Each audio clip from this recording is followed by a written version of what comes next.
ओ भाई ये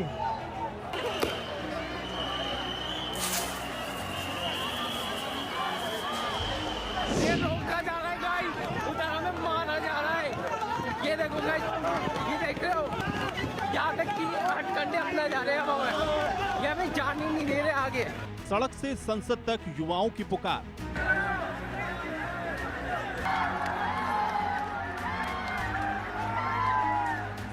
सवालों की गूंज का जन आक्रोश अपार। वहाँ पे हमारे ऊपर लाठीचार्ज हुआ, उसके बाद आंसू गैस के गोले छोड़े गए हैं।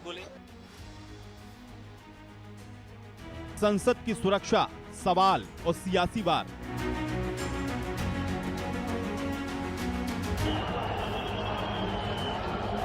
किसका होगा जवाब, कौन होगा जिम्मेदार? पुलिस वाले भी पथराव कर रहे हैं, ये देखिए।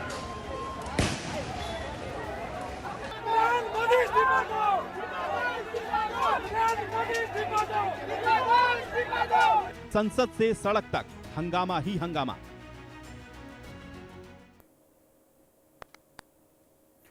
तो चलिए शुरू करते हैं आंकड़े हमारे फैसला आपका। सूरज की किरणें राजधानी दिल्ली में बादलों के बीच झांक रही थी। हल्की हल्की बारिश की बूंदें दिल्ली को कई दिनों की तपिश से निजात दिला रही थी, लेकिन किसी ने सोचा नहीं था कि दिल्ली में लुटियन जोन की सड़कें आक्रोश की आग उगलेंगी। एक तरफ मानसून सत्र की चहलकदमी और दूसरी तरफ छात्र आंदोलन के नारे। देखते ही देखते नजारा इतना ज्यादा खतरनाक हो गया कि हर तरफ संसद की सुरक्षा पर सवाल उठ गए और दूसरी तरफ पुलिस और आंदोलनकारी छात्रों के बीच सरफटुब्बल हो गई। आज की तस्वीरें गवाह हैं कि दोनों पक्षों में किसी ने कसर नहीं छोड़ी, लेकिन सबसे बड़ा सवाल भी ये उठता है कि ये एक ऐसा आंदोलन था कि ना तो इसमें कोई बड़ा नेता और चेहरा था, ना कोई इसका कंट्रोल रहा और ना ही इस आंदोलन की कोई विचारधारा थी।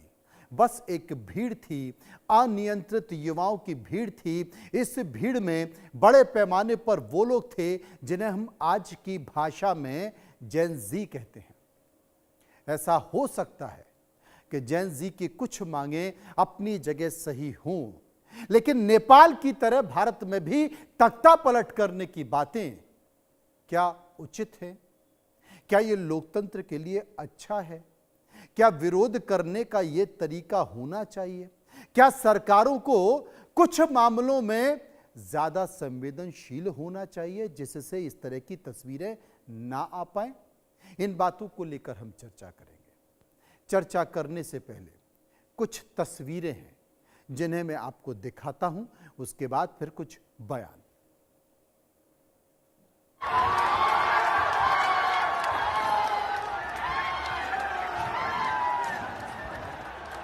ये 5 तस्वीरें आप देख सकते हैं प्रदर्शनकारियों की, आज के प्रदर्शन की, जो कि संसद के आसपास हुआ। पहली तस्वीर में आप देख सकते हैं कि किस तरीके से बैरिकेड लगाए गए, बैरिकेड तोड़ने की कोशिश की गई।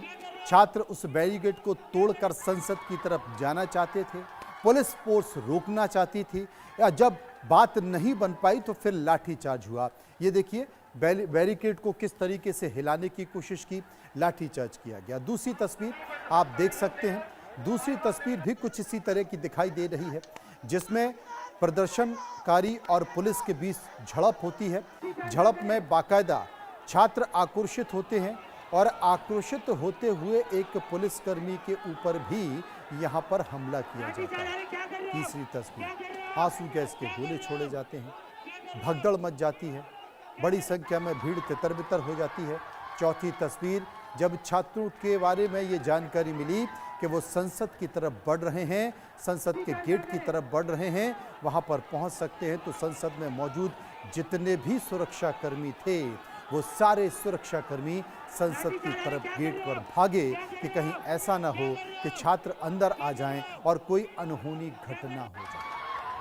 पांचवी तस्वीर, जमकर आंसू गैस के गोले छोड़े गए, पत्थरबाजी भी दोनों तरफ से हुई, दोनों तरफ से दोनों पक्षों को चोट लगी।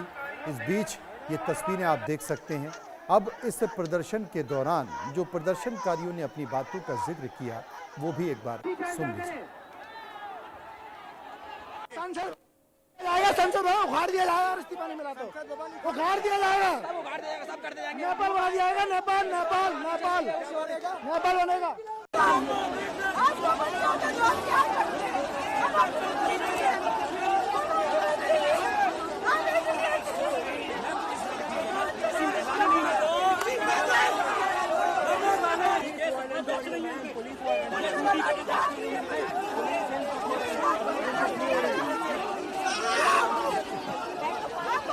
हम लोग 8 बजे से आए हुए थे। हम लोग स्टार्टिंग से वहाँ से पहले इधर से जंतर मंतर से होम मिनिस्ट्री तक घुमा रहे, इधर उधर गोल गोल घुमा रहे पूरा। हम लोग ने कैसे कैसे वहाँ पे पूरा बैरिकेड्स लगा के रखे हुए हैं, जाने नहीं दे रहे हैं। हम लोग एग्जिट ढूंढ रहे थे कि हम लोग एग्जिट से निकल जाते हैं, क्योंकि हमारे घर से भी फोन आ रहे थे। हम लोग भी इतना रिस्क लेकर के आए हुए हैं। जैसे ही हम लोग एग्जिट ढूंढ रहे थे ना, वहाँ पे पूरा लाठी चार्ज होने लगा, एकदम एक तरफ से मार रहे हैं, पूरा देख नहीं रहे कि किधर लग रहा है। बच्चों को, छोटे छोटे स्कूल के बच्चे आए हुए थे, उनका सिर फट रहा है, पैर तोड़ रहे हैं। और फिर हम पूछ रहे हैं डॉक्टर किधर है, तो कह रहे कि उधर आगे जाओ। पहले मार रहे फिर बता रहे आगे है डॉक्टर, उधर जाओ।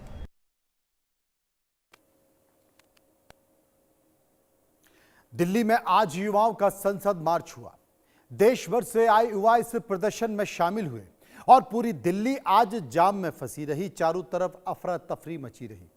दिल्ली में सीजेपी का संसद चलो मार्च शुरू हुआ। नीट पेपर लीक समेत कई मुद्दों को लेकर छात्र युवा सड़कों पर उतरे, लेकिन उन्हें रोकने के लिए लाठीचार्ज और आंसू गैस का इस्तेमाल किया गया। पूरे दिल्ली एनसीआर में सड़कें जाम रही, अफरा तफरी मचती रही। झड़प में कई प्रदर्शनकारियों के घायल होने की खबरें और तस्वीरें भी आपके सामने हमने दिखाई। प्रदर्शनकारियों के संसद के करीब पहुंचने पर सुरक्षा व्यवस्था और कड़ी की गई। एहतियात के तौर पर संसद के मुख्य प्रवेश द्वार की सुरक्षा को आनन फानन में बढ़ाया गया। बाद में पुलिस ने जंतर मंतर पर धरना स्थल जो था उसे खाली कराया, टेंट हटाया। प्रदर्शन में पुलिस और आंदोलनकारी के बीच धक्का मुक्की हुई, झड़प हुई। दोपहर तक संसद मार्ग और कनॉट प्लेस क्षेत्र को खाली करा दिया गया। केंद्रीय स्वास्थ्य मंत्री जेपी नड्डा ने सीजेपी प्रतिनिधिमंडल से मुलाकात की। सीजेपी प्रतिनिधिमंडल के सौरव दास और आशुतोष राका ने सरकार को अपना एक मांग पत्र सौंपा कि यह तमाम छात्रों की मांग है, इस मांग को तत्काल माना जाए। यह पहले भी किया जा सकता था, इससे बवाल के पहले भी किया जा सकता था, लेकिन देर हो गई। अब तमाम सारी बातों के बीच संसद सत्र के सुरक्षा पर भी सवाल उठे कि कैसे युवाओं ने आज देश की संसद तक कूच कर दिया। और जब संसद सत्र चल रहा था, आज से संसद का मानसून सत्र शुरू हुआ। संसद सत्र के दौरान पूरा इलाका हाई सिक्योरिटी जोन माना जाता है। इसी दौरान नीट समेत कई मुद्दों पर छात्रों का प्रदर्शन भी तेज हो गया। दिल्ली, मुंबई समेत कई शहरों में छात्र सड़कों पर उतर गए। प्रदर्शनकारियों ने संसद की ओर बढ़ने की कोशिश की। जंतर मंतर से शुरू हुआ प्रदर्शन हाई सिक्योरिटी जोन संसद तक जा पहुंचा। संसद के भीतर प्रधानमंत्री, पूरी कैबिनेट, सभी सांसद मौजूद थे। संसद के आसपास सुरक्षा व्यवस्था और सतर्कता बढ़ा दी गई। संसद पर 2001 में आतंकी हमले के बाद सरकार इस पूरे इलाके को लेकर बहुत ज्यादा सख्त है।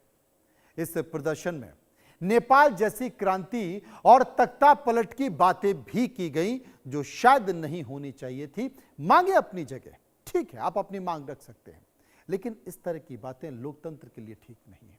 संसद मार्च की पूरी टाइमलाइन को समझने की कोशिश करिए। मैं आपको सिलसिलेवार तरीके से समझाता हूं। सुबह 5 बजे की बात है। सुबह 5 बजे हुआ क्या?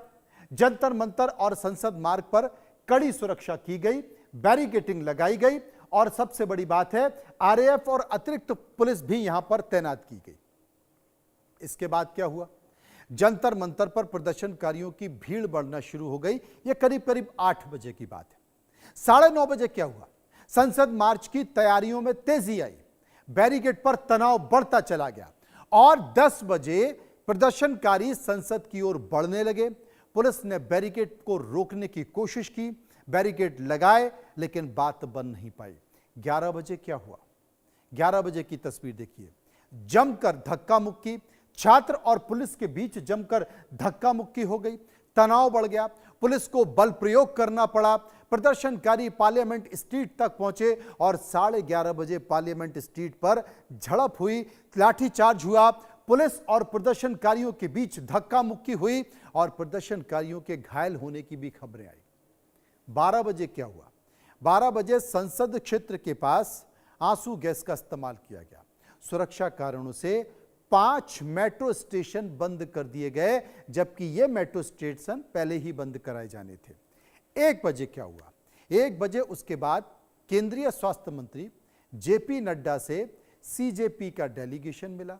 सीजेपी प्रतिनिधि जो मंडल था उसमें जो 2 सदस्य रहे, सौरभ दास और आशुतोष राका, दोनों ने जेपी नड्डा को अपना मांग पत्र सौंपा कि ये हम लोगों की मांग है, ये छात्रों की मांग है, इसको तत्काल पूरा किया जाना चाहिए, इसको समझा जाना चाहिए।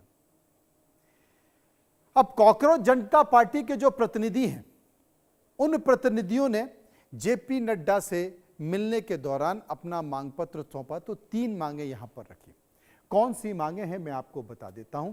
इसके साथ साथ जो परीक्षा प्रणाली है उसमें सुधार की बात भी कही थी, उसमें भी सुधार होना चाहिए। लेकिन जो पहली मांग थी कि सोनम वांगचुक को तत्काल रिहा किया जाना चाहिए, यह पहली मांग रखी गई। दूसरी मांग क्या थी? केंद्रीय शिक्षा मंत्री धर्मेंद्र प्रधान को तत्काल इस्तीफा दे देना चाहिए। तीसरी मांग थी नीट अभ्यर्थियों की आत्महत्या में उनके जो परिजन हैं, उन परिजनों को 1 करोड़ रुपए के मुआवजे देने की मांग की गई कि उनके जो बच्चे मर गए हैं उनके परिजनों को 1 करोड़ रुपए का मुआवजा दिया जाए। लेकिन दिल्ली पुलिस ने आज खास इंतजाम रखा था या नहीं रखा था, इस पर बहस चल रही थी। लेकिन इस बहस के बीच सुरक्षा कैसी थी मैं आपको बता देता हूं। जंतर मंतर पर 3 टियर सुरक्षा ग्रिड बनाया गया। पार्लियामेंट स्ट्रीट थाना, सेंट्रल विस्टा, कनॉट प्लेस, इसके साथ साथ और कई इलाकों में सुरक्षा को कड़ा कर दिया गया। दिल्ली पुलिस की कई सारी परतें लगाई गई, पैरामिलिट्री फोर्स तैनात किया गया। किसी भी आपात स्थिति में rapid response team stand by तैनात की गई। संसद मार्ग पर बैरिकेडिंग और अतिरिक्त सुरक्षा बल भी तैनात किए गए। संवेदनशील इलाकों में आवाजाही पर कड़ी निगरानी रखी जा रही थी। बावजूद इसके तमाम छात्र उस संवेदनशील इलाके में पहुंच गए जिसमें उन्हें नहीं जाना चाहिए था। अब इस घटना को लेकर हमने एक सर्वे कराया। उस सर्वे में कुछ सवाल पूछे हैं, उन सवालों को लेकर हम लोगों के पास गए, लोगों के बीच गए, लोगों से उनकी राय जानी और जो राय जानी वो आपके सामने। पहला सवाल क्या था? पहला सवाल था कि संसद सत्र के दौरान हाई सिक्योरिटी जोन में युवाओं का हंगामा कितना उचित है? लोगों की राय 39%, 39% लोगों ने कहा नहीं, यह बिल्कुल गलत है। 22% लोगों ने कहा सुरक्षा से कोई समझौता नहीं होना चाहिए। 35% लोगों ने कहा विरोध तो होना चाहिए लेकिन तय जगह पर होना चाहिए। 4% लोग इस पर कुछ भी कहना नहीं चाहते। सर्वे का एक और सवाल जो हमने लोगों से पूछा, दूसरा सवाल, क्या इतने बड़े छात्र प्रदर्शन के बाद सरकार को मांगों को, जो छात्रों की मांगे हैं, उन मांगों को गंभीरता से लेना चाहिए? 42% लोगों ने कहा हां, तुरंत इसका समाधान निकलना चाहिए। 33% लोगों ने कहा कानून के अनुसार कार्रवाई होनी चाहिए। 25% लोगों ने कहा हां, अब अलग फैसला लेना जरूरी है। तीसरा सवाल जो हमने लोगों से पूछा कि क्या छात्र आंदोलन के दौरान नेपाल जैसी क्रांति या फिर तख्ता पलट जैसी बातें करना क्या देश हित में है? 50% लोगों ने कहा नहीं, यह बिल्कुल भी देश हित में नहीं है। 22% लोगों ने कहा अभिव्यक्ति की आजादी है, लोग कुछ भी कह सकते हैं। 25% लोगों ने कहा देश हित सबसे ज्यादा जरूरी होना चाहिए, परिस्थितियां कुछ भी हों। और 3% लोग इस पर कुछ भी कहना नहीं चाहते। सर्वे का चौथा सवाल जो हमने लोगों से पूछा, देश के अलग अलग हिस्सों से आ रही तस्वीरें क्या बड़े जन आक्रोश की तरफ इशारा कर रही हैं? 39%। 39% लोगों ने कहा युवाओं में काफी असंतोष दिखाई दे रहा है, खासकर परीक्षाओं को लेकर। 20% लोगों ने कहा यह संगठनों का प्रायोजित हंगामा था, जो तमाम अलग अलग संगठन होते हैं वो भी इसमें घुस गए इस हंगामे में। 38% लोगों ने कहा सरकार को मांगे माननी चाहिए, उनको गंभीरता से लेना चाहिए, और 3% लोग इस पर कुछ भी कहना नहीं चाहते। सर्वे का 5वां और आखिरी सवाल जो हमने लोगों से पूछा कि क्या 2001 के बाद आतंकी हमले के बाद प्रदर्शनकारियों को संसद के पास प्रदर्शन की इजाजत दी जानी चाहिए थी या नहीं, ये बड़ा सवाल। लोगों का कहना 38% लोगों को इसकी इजाजत नहीं दी जानी चाहिए क्योंकि वो बहुत संवेदनशील इलाका है। 16% लोगों ने कहा ऐसा होना ही नहीं चाहिए था। 36% लोगों ने कहा हाँ ये गंभीर चूक है सुरक्षा को लेकर, और 10% लोग इस पर कुछ भी कहना नहीं चाहते। अब इस मुद्दे को लेकर, क्योंकि एक बड़ी तस्वीर निकल कर आई है देश की राजधानी से, इस मुद्दे को लेकर हम चर्चा करना चाहते हैं। कुछ मेहमान मेरे साथ मौजूद हैं। सूर्य प्रकाश मैथिल राजनीतिक विश्लेषक बीजेपी से जुड़े हुए मेरे साथ मौजूद हैं। वेद भूषण पूर्व एसीपी दिल्ली पुलिस से मेरे साथ हैं। अजीत मेंदोला वरिष्ठ पत्रकार मेरे साथ होंगे। गरिमा दसोनी मेरे साथ हैं, प्रवक्ता कांग्रेस, और इसके साथ साथ पुष्पेंद्र श्रीवास्तव आम आदमी पार्टी के प्रवक्ता मेरे साथ जुड़ेंगे। सबसे पहले मैं अजीत मेंदोला जो कि वरिष्ठ पत्रकार हैं उनके पास चलूंगा। अजीत जी, देश की राजधानी से ऐसी तस्वीरें निकल कर आ रही हैं जिसमें बड़े पैमाने पर छात्र दिखाई दिए, आंदोलन हुआ, दोनों के पक्षों की तरफ से जबरदस्त भिड़ंत हुई, सर फुटबॉल हमने देखी गई। इन पूरी तस्वीर और उसमें मांगे क्या थी वो भी आपको पता है, सरकार की स्थिति क्या है वो भी आपको पता है। इन पूरी तस्वीरों को देखकर आप क्या कहना चाहते हैं? ये कुछ हैरान करने वाली तस्वीरें थी आज की। हैरान इसलिए करने थी कि क्योंकि देखिए ये आंदोलन कितने समय से चल रहा है सबको पता है, और ये भी पता था कि भाई इन लोगों ने 20 तारीख को पार्लियामेंट की तरफ कूच करने की बात कही हुई थी, और सरकार की तरफ से इस आंदोलन को कहीं ना कहीं नियंत्रण करने की कोशिश की गई। पुलिस कमिश्नर हटाए गए, नए पुलिस कमिश्नर आए, उन्होंने अपने तरीके से वांगचुक जी को अपना अस्पताल में भर्ती कर दिया गया क्योंकि उनका स्वास्थ्य बिगड़ रहा था, कोर्ट के आदेश थे। वहां तक तो बात ठीक थी, वहां तक कोई बात उसमें दिक्कत नहीं थी। लेकिन सवाल ये खड़ा हो रहा है इस बात का कि आखिर आज जिस तरीके से छात्र थे, युवा थे, बेरोजगार थे, उन्होंने जिस तरीके से संसद की तरफ कूच करा, और जो इंटेलिजेंसी है, जो खुफिया तंत्र है, पुलिस है, उसको क्यों नहीं इस बात का पता चला कि भाई ये छात्र संसद भवन तक पहुंच सकते हैं। उनको जंतर मंतर तक रोका जाना चाहिए था। आपके पास तमाम जतन थे, आपके पास तमाम चीजें थी, क्योंकि देखिए आंदोलन को कैसे हैंडल करना है पुलिस बहुत अच्छे ढंग से जानती है, और पुलिस अगर चाह ले तो आंदोलन आगे नहीं बढ़ सकता, ये भी पक्की बात है। तो जो ये चीजें, दूसरा सरकार ने भी आज बातचीत का जो न्योता दिया वो भी टाइम मेरे को लगता है कोई गलत नहीं था। 12 बजे करीब ये हुआ कि सरकार ने बातचीत के लिए कहा, और उन्होंने जो आंदोलनकारियों के जो प्रवक्ता थे उन्होंने कहा हम मिलने जा रहे हैं, और वो मिलने गए। तो आखिर कहाँ पर ये गड़बड़ी हो रही थी? क्योंकि अगर कोई नेतृत्व नहीं कर, आंदोलन का जो नेतृत्व कर रहा था उन्होंने या तो जानकारी देने में गड़बड़ी करी, या जो प्रशासनिक तौर पर जिन लोगों को ये चीजें पहुंचानी चाहिए थी या एक मैसेज देना चाहिए था कि भाई बातचीत शुरू हो गई है, सरकार के साथ बातचीत तो हो रही है, आप लोग धैर्य बनाए रखें, ये अपील की जानी चाहिए थी पुलिस प्रशासन की तरफ से।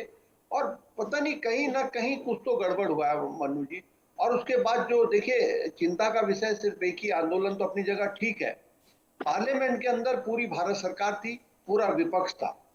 खुदा न खास्ता आप सोचिए जरा कि अगर उसमें जो छात्र थे, जो युवा थे, उनके साथ कोई असामाजिक तत्व घुस जाते उस भीड़ में।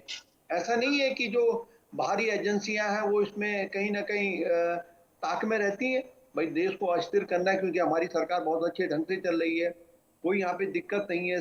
दुनिया में एक सराहना हो रही है हमारी सरकार की, हमारे देश की, भाई प्रधानमंत्री मोदी के नेतृत्व में भारत बहुत अच्छे ढंग से आगे बढ़ रहा है, कोई दिक्कत नहीं है। तो कई ताकतें लगी हुई है इसको अस्थिर करने में।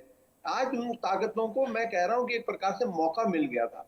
वो तो शुक्र है कि मामला किसी तरीके से संभल गया।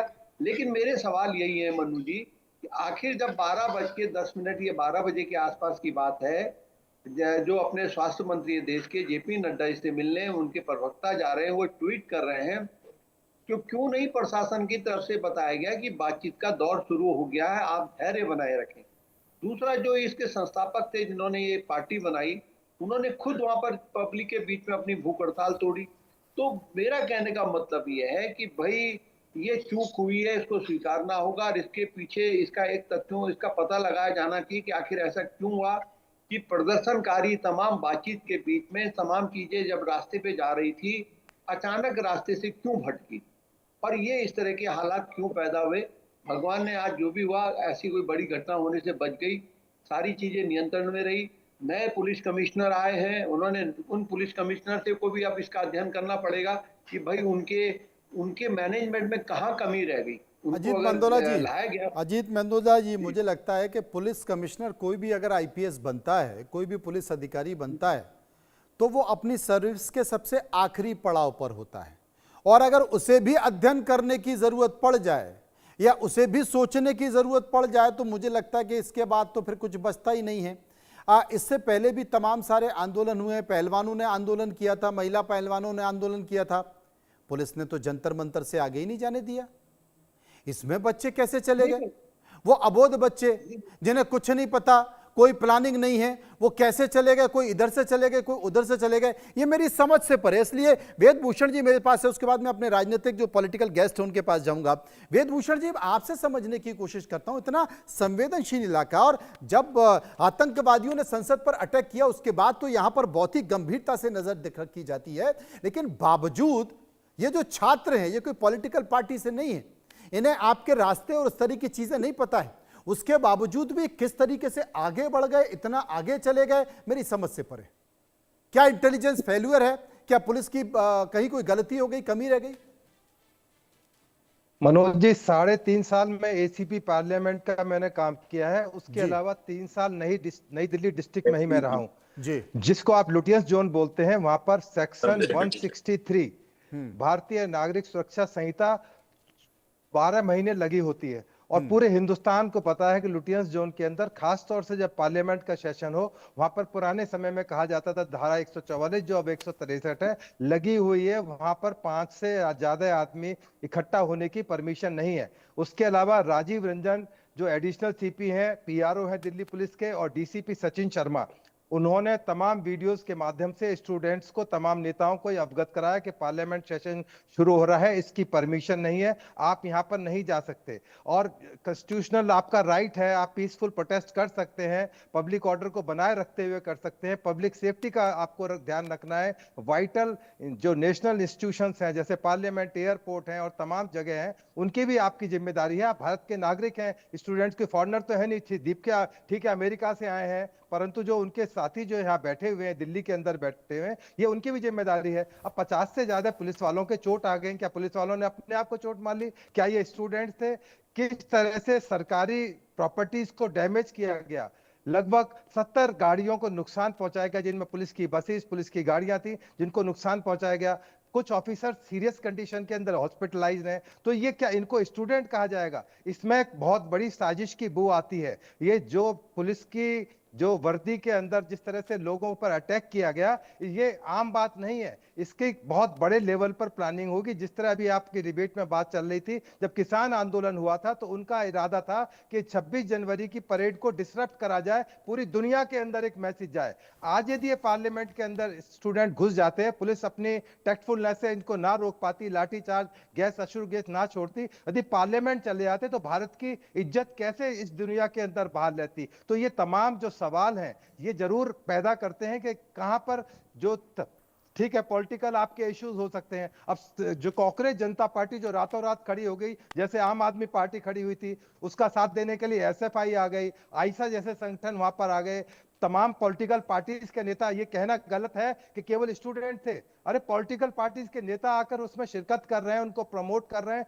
अब तमाम एफआईआर दर्ज हो चुकी है, उनके तमाम अकाउंट्स खंगाले जाएंगे, कौन इनको प्रमोट कर रहा था, कौन कौन से लिंक थे, कौन कौन इनको पैसा दे रहे थे, कौन कौन इनको डेली वहां पर खाना दिया जा रहा था। तमाम चीजों की इन्वेस्टिगेशन, विश्लेषण होगा। परंतु ये सही है कि ये स्टूडेंट एजिटेशन नहीं था, इसके पीछे और कुछ साजिश थी, विदेश में बैठे साजिश थी, या इंडिया में बैठे हुए कुछ पॉलिटिकल पार्टीज अपना आधार ढूंढ रहे थे इन स्टूडेंट्स के साथ। वेदभूषण जी का कहना था कि सिर्फ छात्रों का आंदोलन नहीं था बल्कि कोई एक बड़ी साजिश थी। मेरे साथ गरिमा जी जुड़ी हुई हैं, कांग्रेस की प्रवक्ता हैं।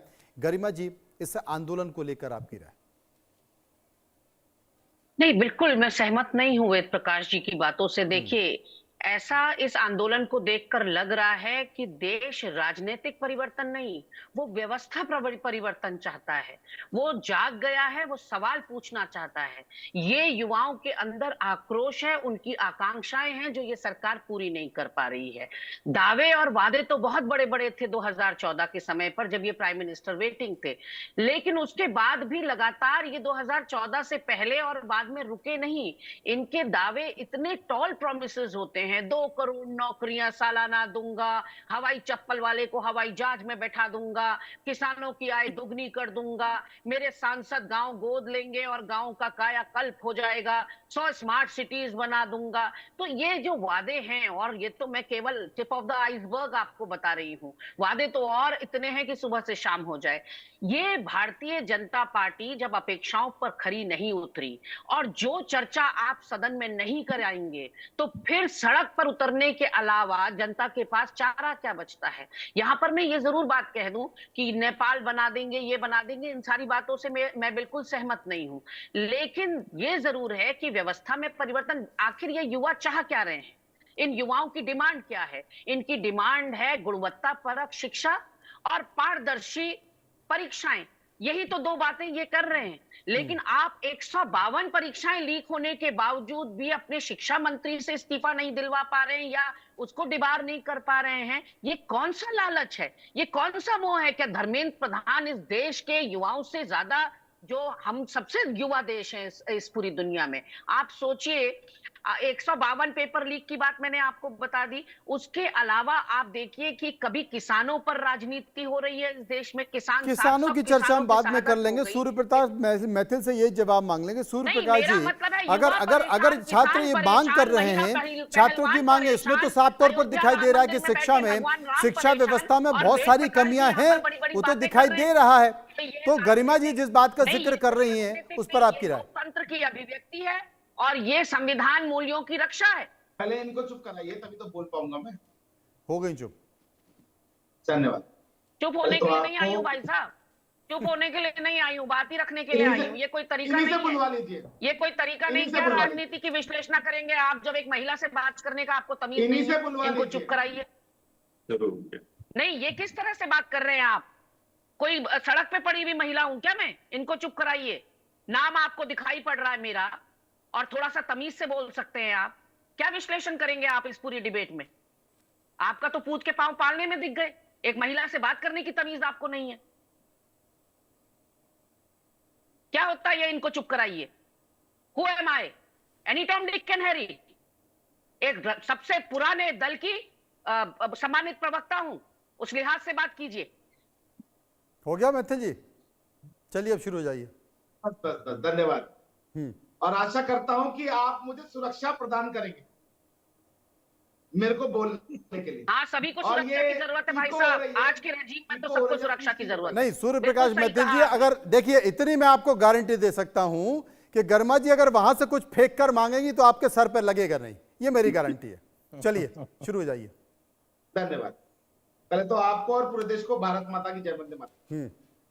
और देखिए, यहां बैठकर अभी कांग्रेस की प्रवक्ता ने बहुत सारी बातें बोली। इन्होंने पुलिस पे पत्थर चलाने वाले हमलावरों को भी जस्टिफाई कर दिया। इन्होंने मोदी को पीटेंगे ये शब्द को जस्टिफाई कर दिया। इन्होंने कहा कि वहां पर युवा आक्रोश था, मतलब संसद को उखाड़ फेंकेंगे, इसको भी जस्टिफाई कर दिया। 370 वापस लगाई जाए, इस मांग को लेकर भी वहां पर लोग चिल्ला रहे थे, इसको भी जस्टिफाई कर दिया। सीता का पति, सीता का नाम लेके नीता के पति को कमा रहे हैं, ऐसे शब्दों के भद्दे मजाक को भी जस्टिफाई कर दिया। वहां पर भारत तेरे टुकड़े होंगे 4, इंशाअल्लाह इंशाअल्लाह चिल्लाने वाले जो टुकड़े टुकड़े गैंग के सदस्य हैं, वहां पर जो नारे लगा रहे थे उसको भी जस्टिफाई कर दिया। मतलब देशद्रोही कृत्य करने वाले सारे आतंकवादियों को इन्होंने जस्टिफाई कर दिया। उस छात्र आंदोलन को हाईजैक करके जिस प्रकार से इन लोगों ने अपनी राजनीतिक रोटियां वहां पर सेकी है, जिस प्रकार से वहां पर अपनी राजनीतिक मंच को सजाया और नरेंद्र मोदी जी को गालियां देने का काम किया, ये दुनिया ने देख लिया। आपका खुद का सर्वे ये बता रहा है कि वहां पर क्या चल रहा है। एक बात और मैं बहुत विनम्रता से पूछना चाहता हूं कांग्रेस की प्रवक्ता से, जरा आप बताएंगे उनकी 3 मांगे क्या थी जो वो मांग लेके मिले? नहीं पता होगा। और एक बात, आपकी सत्ता 60 साल तक रही, क्यों नहीं पता होगा? मैं बहरी थोड़ी हूँ। पूरा रिपोर्ट चलाई है उन्होंने और दिन भर पैनी नजर बना रखी है। मैंने पहली मांग है सोनम वांगचुक को रिहा करो, उनकी मांग है 1 करोड़ रुपया उनको दो जिन्होंने अपने आत्महत्या करनी जान गंवा दी। आप क्या सोच रहे हैं? मुफ्त बधिर थोड़ी है भाई साहब, आप बहरे थोड़ी है कि इनकी बात सुनाई नहीं पड़ी या हमने नजर नहीं सुनाई कि उन्होंने क्या मांगे करी। What nonsense are you talking कि कांग्रेस की प्रवक्ता को मांगे ही नहीं पता होंगी। मैंने कहा ना पूछे मुझे पालने में दिख गए। आपके संस्कार देख के मैं समझ गई थी आप प्रो बीजेपी बोलेंगे। आपके संस्कार देख के शुरुआत में ही मैं समझ गई थी, जबकि मैं आपको जानती नहीं हूँ और किसी डिबेट में आपके संग बैठी नहीं हूँ। आई न्यू वेरी वेल आपके संस्कार देख के कि ये संस्कार तो केवल एक भाजपाई के हो सकते हैं, जो कि मुखौटा बनाकर राजनीतिक विश्लेषक के रूप में यहाँ बैठा है। राम मंदिर के चंदा चोरी के बारे में कुछ बताएंगे भाई साहब? कुछ राम मंदिर के चंदा चोरी के बारे में, चंपत राय के बारे में कुछ बताएंगे? ये पप्पू पार्टी के नेता सिर्फ पप्पूगिरी करने के अलावा कोई काम करेंगे क्या? ये अपने टर्न पे बोले। ये पप्पू पार्टी के नेता वो बकवास करेंगे क्या? ये लोग कभी भी अब जो व्यक्ति एक शहीद के बेटे को और एक नेता प्रतिपक्ष संसद के लोकसभा के नेता प्रतिपक्ष को पप्पू कह रहा हो यहाँ बैठ के, तो मेरा इंडिया टीवी को सलाह है कि इस तरह के हल्के राजनीतिक विश्लेषक न बैठाया करिए। ये राजनीतिक विश्लेषक है ही नहीं, ये आरएसएस और भाजपा समर्थक हैं।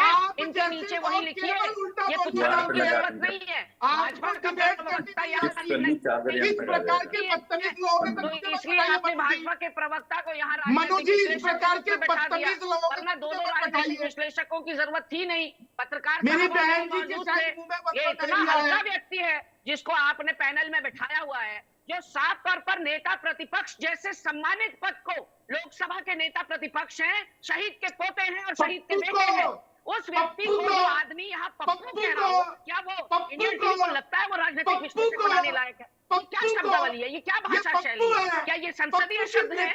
हमने यहाँ कोई संसदीय शब्द नहीं बोला। मैंने कहा ना चंदा चोरी पे कुछ बोलेंगे, राम मंदिर की चंदा चोरी पे। भगवान राम का अपमान हो रहा है, उनके घर में चोरी हो रही है, वो अपना पैसा वापस मांग रहे, कुछ बोलेंगे भाई साहब चंपत राय पर?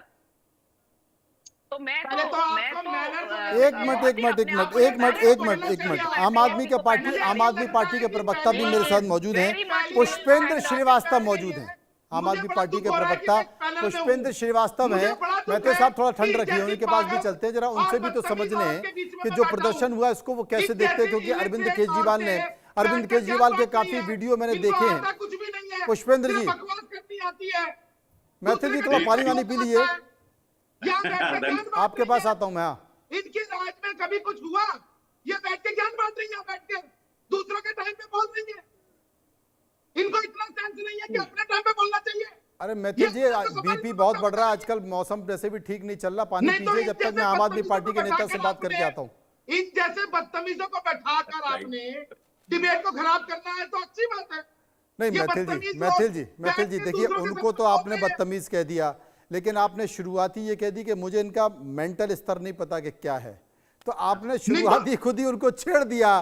तो जब आपने उनको छेड़ दिया तो फिर वो आपको कहाँ छोड़ने वाली है? बोलने नहीं दूंगा इनको। भाई मुझे तो लगता है कि गरिमा दसोनी जी की मानसिक स्थिति ठीक ठाक है। अब आपने शुरुआत में कह दिया कि इनका मानसिक स्तर क्या है, मुझे समझ में नहीं आता। मनु जी, ऐसा लगता है बहुत दिनों के बाद टीवी पे बैठी है, इसलिए बड़बड़ा कर लगातार बोलने की आदत है। बीमारी है लग रहा है बहन जी को, बड़े दिनों बाद टीवी मिला है इसलिए बोले जा रही है लगातार। आ रही है बहन जी आपके पास आ रही है। बहन जी आपके पास आ रही है, लेकिन उसके पहले हम आम आदमी पार्टी के प्रवक्ता के पास चलते हैं। हाँ पुष्पेंद्र जी बताइए क्या कहना आपका। देखिए मनोज जी, ये बहुत संवेदनशील मुद्दा है और इस पर सरकार को बहुत गंभीरता से विचार करना चाहिए था। और मैं वेदभूषण जी से तो बिल्कुल ही सहमत नहीं हूँ कि वहां पे गलत लोग आ गए और असामाजिक तत्व थे, फला थे, ये थे, वो थे। इतनी सारी बातें करने की बजाय सरकार को क्या करना चाहिए था? वो एक दिन का प्रदर्शन तो था नहीं कि आज अचानक हो गया और सरकार को कुछ पता नहीं था, इंटेलिजेंस एजेंसियां सो रही थी, दिल्ली पुलिस सो रही थी, ऐसा तो नहीं था। ये प्रदर्शन जो अनशन चल रहा था ये लगभग 28 दिन से चल रहा था और सोनम वांगचुक जी का खुद 20 दिन वो अनशन पे रहे।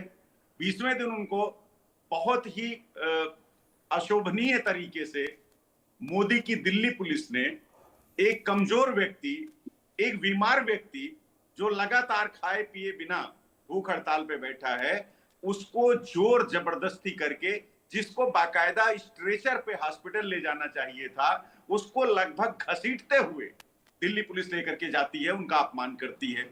सोनम वांगचुक कोई अपराधी नहीं है, कोई आतंकवादी नहीं है, ना तो उनके इस कृत्य से जो अनशन कर रहे थे उससे देश में कोई अराजक स्थिति उत्पन्न हो रही थी। और अगर वेदभूषण जी कह रहे हैं कि वहां पे अराजकता थी और ये थी, तो उस समय तक तो ऐसी कोई बात नहीं थी।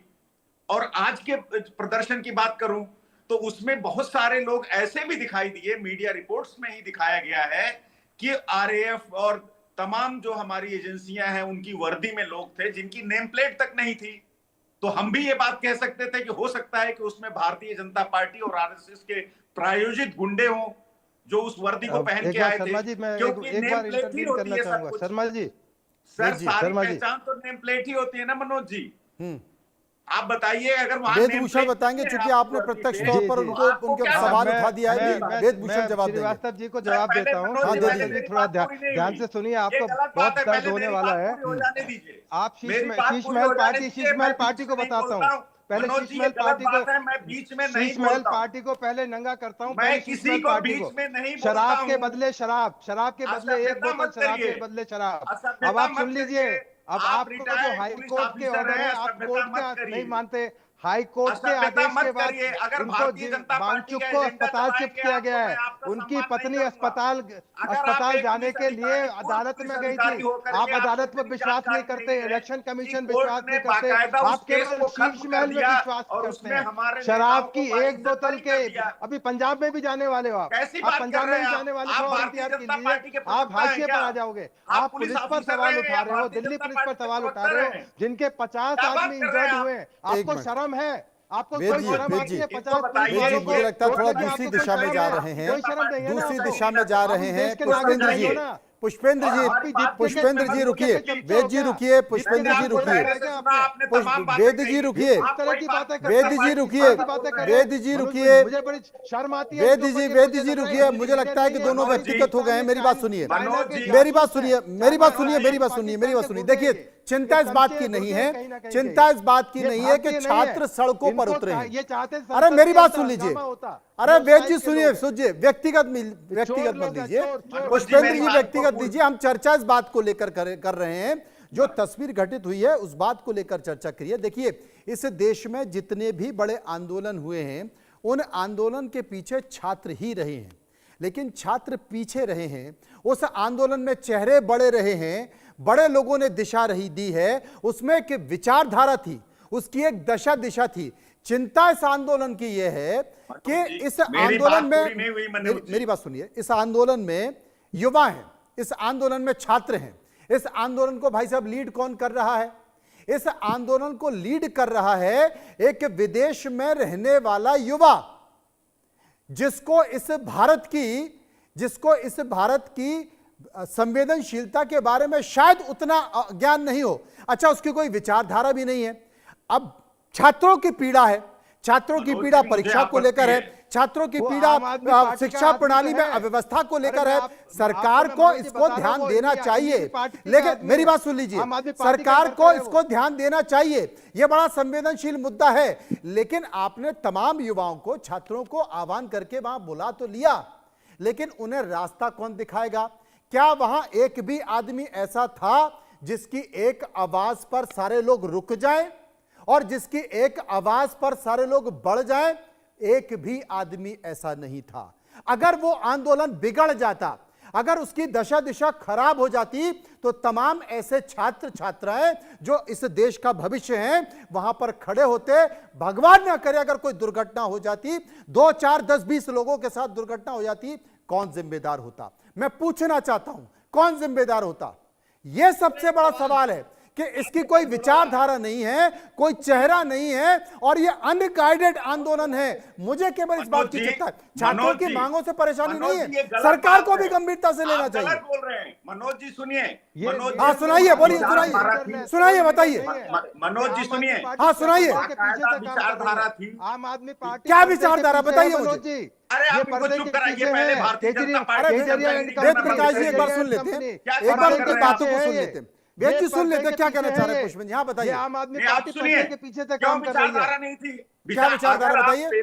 नीट पेपर लीक हो रहा है, अगर उसके खिलाफ, अगर अभी जैसे गरिमा जी ने बताया कि 150 पेपर लीक हो जाते हैं और अगर हम कह रहे हैं कि धर्मेंद्र प्रधान जी को इस्तीफा देना चाहिए, तो ये विचारधारा नहीं थी। क्या ये पेपर कांग्रेस की सरकार में नहीं हुए? क्या ये दूसरे राजनीतिक पार्टियों की सरकारों में नहीं हुए? के अंदर कांग्रेस की गवर्नमेंट, हर राज्य सरकार की परेशानी है। और मैं इस परेशानी से संवेदनशीलता के साथ कहना चाहता हूं कि कोई भी सरकार हो, कोई भी राजनीतिक पार्टी हो, गंभीरता से इसमें विचार करना चाहिए। नहीं है, उन बच्चों की जान की कोई कीमत नहीं है जो 20 बच्चों ने जान दे दी नीट पेपर 20 सेकंड दीजिए मनु जी। लीक की वजह से। आप क्या बता रहे हैं? आप ये वेदभूषण जी क्या बता रहे हैं? आपको जरा भी संवेदनशील है? बता रहे हैं बिल्कुल संवेदनहीन बने हुए हैं। ये आप जिम्मेदार हैं इसके। आप तो बीजेपी की भाषा बोल रहे हैं, जिम्मेदार है इसके लिए। अरे भाई आप बीजेपी की भाषा बोल रहे हैं। पुष्पेंद्र जी देखिए, इन तमाम छात्रों की आंदोलन में राजनीतिक नेता भी बहुत सारे शामिल हुए थे। मैं ये नहीं कह रहा हूं, मैं ये कह रहा हूं अगर कोई अनवांटेड एलिमेंट इस आंदोलन में घुस जाता और वो कुछ गलत हरकत कर देता, तो उसका खामियाजा तो इन छात्रों को भुगतना पड़ता। उसकी जिम्मेदारी सरकार की है। सरकार ने अच्छा, उसकी जिम्मेदारी सरकार की है। बिल्कुल, क्यों सरकार ने बात नहीं करी? 20 दिन तक क्यों नहीं पूछा आपने कि आपकी समस्या क्या है? आप बताइए। मेहता साहब, ये भी बड़ा सवाल है कि सरकार आज जेपी नड्डा बातचीत करने को तैयार हो गए, जेपी नड्डा मिल गए, ये तो पहले भी मिला जा सकता था। मुझे लगता मामला शांत हो जाता। आज मिले, कल मिल लेते तो आज ये आंदोलन ही नहीं होता। बिल्कुल सही कह रहे हैं। अगर ये 4 दिन 3 दिन पहले मिल लेते तो शायद ये परेशानी नहीं होती। नहीं मिली छात्रों से। 25 दिन से 28 दिन से बैठे हैं। अच्छा, मुझे एक बात बताइए, तो आप किसी और को अभी यहाँ पर भाई साहब, अरे तो उनकी सुन, मेहता साहब को तो सुन लें। नहीं होता आज। वैसे मनु जी, आज आपकी डिबेट भी ना अनगाइडेड हो रही है। जैसे आंदोलन में जो भी जिनको भी बुलाया गया वो अनगाइडेड थे। नहीं, अभी अनगाइडेड नहीं है। अभी गर्मा जी बोली नहीं है। आप बोलो तो मैं शुरू करूं। नहीं, अभी गर्मा जी बोली नहीं है, अभी गाइडेड है। डिबेट में आपका कोई कंट्रोल नहीं है, कोई कहीं भी बोल रहा है। अच्छा, ऐसा क्या? गर्मा जी जवाब दे दीजिए। नहीं, देखिए, मैं यही कहना चाह रही हूँ कि यहाँ हमारे जो एसीपी साहब बैठे हैं, वेद प्रकाश जी, उनको 50 पुलिस वाले इंजर्ड तो बड़ा दर्द उठ रहा है। महिला पहलवानों को जब अपने बूटों के नीचे आपको दर्द नहीं उठेगा? कौन महिला वहां पर इंजर्ड हुई है? सम्मान लाती है। अरे आप कभी राम मंदिर पहुंच जाती है, किसको बैठा दिया डिबेट में आपने? कभी राम मंदिर की बात करते हैं आप, डिबेट किस बारे में हो रही है? आपके अंदर वो सही कहते हैं मैथिल जी, अकल की कमी है। अकल की कमी है क्या? कुछ अकल किनारे पर रख दी है क्या? अरे कभी राम मंदिर ला रहे हो, कुछ ला रहे हो, डिबेट उससे बात कीजिए। कभी राम मंदिर बीच में ले आते हो, कभी किसान आंदोलन ले आते हो, कुछ भी बोले जा रहे, बकी जा रहे हो, कुछ भी जो मुंह में आ रहा है बकी जा रहे हो आप, कुछ भी मुंह में आ रहा है। तो फिर तो किसी का विश्वास किसी पर नहीं रह गया। मैं सीधे से एक बात पूछना चाहती हूँ, ये बताइए मुझे कि क्या आप सब बोलेंगे क्या? किसी दूसरे को बोलने का मौका नहीं देंगे? आप उल्टी सीधी बकवास कर रही हो, बैठकर टेलीविजन पर उल्टा सीधे बोले जा रही हो। आपको पता ही नहीं है, राम मंदिर की बात बीच में ला रहे हो, कहीं कुछ ला रहे हो। अरे जिस मुद्दे पे बात हो रही है उस मुद्दे बात कीजिए। आप जिस मुद्दे पर बात है उस पर रहिए, आप अपने मुद्दे पर। एसीपी कुछ भी बोले जा रहे हैं, तो चढ़ावा चोरी की बात नहीं करेंगे क्या? चढ़ावा चोरी पे आगे, कभी किसी पर आगे, कभी किसी पर आगे, मुद्दे से। अरे भाई, आप कैसे एसीपी साहब हैं, आप कैसे पुलिस अधिकारी रहे हैं? हम बात कर रहे हैं चढ़ावा चोरी की। भारतीय जनता पार्टी का आपको हो रहा है। मेरे बॉस आप नहीं थे, मैं आपसे कह रही हूं, कुछ तो आप डिसिप्लिन बात आप करो। चढ़ावा चोरी का आप सिपाही लायक नहीं हो, आप सिपाही भर्ती नहीं हो, पुलिस में ट्राई करके देख लेना। आप सिपाही के लेवल के आदमी नहीं हो, अब गलतफहमी मत रहना।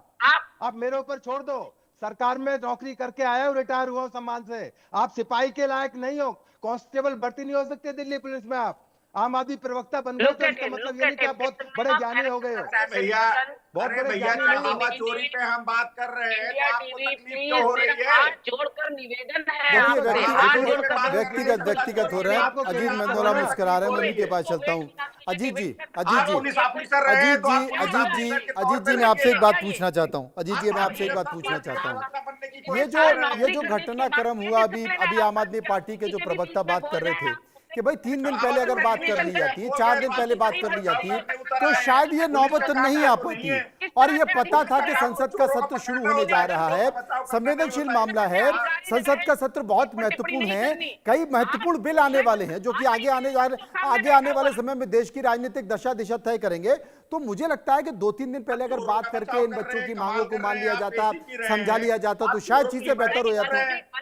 पुलिस अधिकारी होकर के आप चोरों की हिमायत कर रहे हैं जो चढ़ावा चोरी। अरे चुप हो जा भाई। अजीत मंदोला,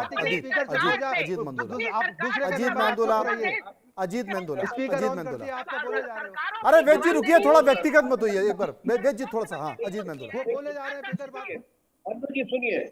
सुनिए, देखिए 2 चीजों का मेरा सवाल है। पहली बात, सरकार अगर तो 2 दिन पहले इस मामले को सुलझाया जा सकता था, नंबर 1। नंबर दो बात कि आखिर कश्मीर में पत्थरबाजी की घटना होती थी कभी, किसी जमाने में कश्मीर में पत्थरबाजी बंद हो गई है। आखिर हमारे इस देश की राजधानी में पत्थर कहां से आए कि जो 50 पुलिसकर्मी घायल हो गए? ये बड़ा हैरानी का सवाल है और बहुत बड़ा सवाल है। ये क्या वाकई घायल है? नंबर 2 बात, चूक तो हुई है। ये सवाल नहीं है आपके पास कि 20 बच्चों की जान चली गई, वो आपके लिए गंभीरता नहीं है। मनोज जी, कैसे लोगों को बिठा रखा आपने? 20 बच्चों की जान चली गई, उसकी चिंता नहीं है इनको सिपाहियों को चोट आ गई, उसकी बड़ी चिंता हो रही है। बड़ी बातें कर रहे हैं, तो मुझे बताएं क्यों नहीं इनके नेताओं ने जाके आंदोलन का नेतृत्व किया? क्यों नहीं गए ये वहां पे आंदोलन का? बड़ा सवाल है।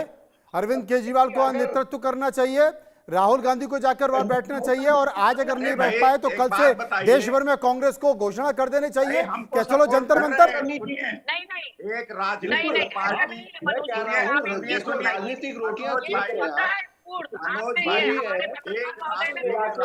दल होने के नाते अगर छात्रों की कोई समस्या है तो उसको सपोर्ट करने, हम उसका समर्थन करने जाएंगे।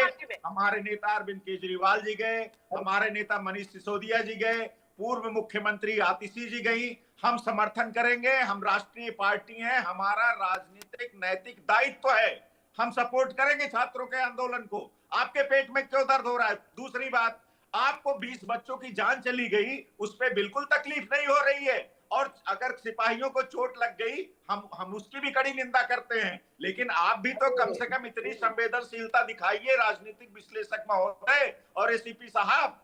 कम से कम चोरों का बचाव मत करिए और छात्रों को आतंकवादी, अलगाववादी मत बताइए। मुझे पत्रकारों को एक बात का जवाब देना है। मनु जी जल्दी से दे दीजिए, समय खत्म हो रहा है। आपके खिलाफ गरिमा जी जल्दी से। दर्ज है, बेल पर हैं आपके नेता, शीर्षक बेल पर हैं, अदालत से बेल पर आए हुए तुम्हारे नेता, ईडी के नेता मनीष सिसोदिया। अरे जवाब गरिमा जी जवाब दे रही है, सुनिए भाई। अरे वेद जी, गरिमा जी जवाब दे रही है, समय कम है। हम उनकी मदद करेंगे, बोलने की किसानों की हमारा दायित्व है। ये कह रहा हूँ, आंदोलन जब हो रहा था क्यों नहीं सारी पार्टियां आप मुझे बताइए, किसी ने अगर आंदोलन खड़ा किया है उसको हम जाके सपोर्ट करें या पूरा उससे हाईजैक कर ले, नेतृत्व करने लग जाएं उसका? हम देश की सबसे पुरानी पार्टी है, हमने भारत को आजाद कराया है, ये मत भूलिएगा। हम नेतृत्व करना चाहें तो कब के कर चुके हैं। लेकिन क्या ये नैतिकता है कि एक संगठन बनाया है, अब जाकर उससे सब कुछ हाईजैक कर ले। राहुल गांधी जी जो जगह जगह कोटा राजस्थान में कर रहे हैं, उत्तराखंड देहरादून में कर रहे हैं, क्या वो नीट के बच्चों की आवाज नहीं उठा रहे? कुल मिलाकर देखिए, कुल मिलाकर सबसे बड़ी बात है, चाहे वो छोटे पुलिसकर्मियों को लगी हो या हमारे देश के नौनिहाल युवाओं को लगी हो, छात्र छात्राओं को लगी हो, तकलीफ भारत को होनी चाहिए, तकलीफ भारत को है। लेकिन शिक्षा व्यवस्था को लेकर सरकार को गंभीरता से विचार करना चाहिए, क्योंकि ये एक साल की बात नहीं है, किसी एक सरकार की, एक राजनीतिक पार्टी की बात नहीं है। ये हर साल हर सरकारों में हो रहा है और ये छात्रों को बहुत ही उद्वेलित कर रहा है। इससे पहले, क्योंकि आज जो तस्वीरें आई हैं, इससे पहले की तस्वीरें और ज़्यादा खराब आएँ, सरकार इस पर गंभीरता से विचार करे। और तमाम छात्रों से इस मंच से मैं आह्वान भी करूंगा कि बहुत संवेदनशील इलाके की बजाय वो किसी ऐसे इलाके को चुने जहां पर कम से कम पुलिस प्रशासन के साथ उनका टकराव ना हो, वो अपना विरोध प्रदर्शन भी ठीक से कर सके, अपनी बातों को भी ठीक कर सके और इस टकराव को, जो कि खून खराबे के तौर पर बदल जाता है, वो ना हो। सभी का मैं शुक्रिया करना चाहता हूं जो मेरे इस कार्यक्रम में मेरे साथ जुड़े रहे।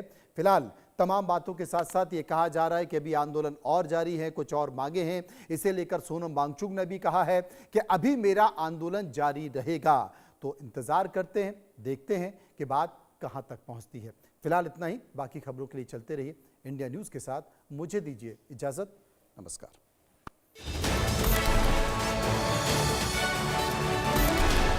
एसोसिएट स्पॉन्सर, सब्जी का बना स्वाद निरा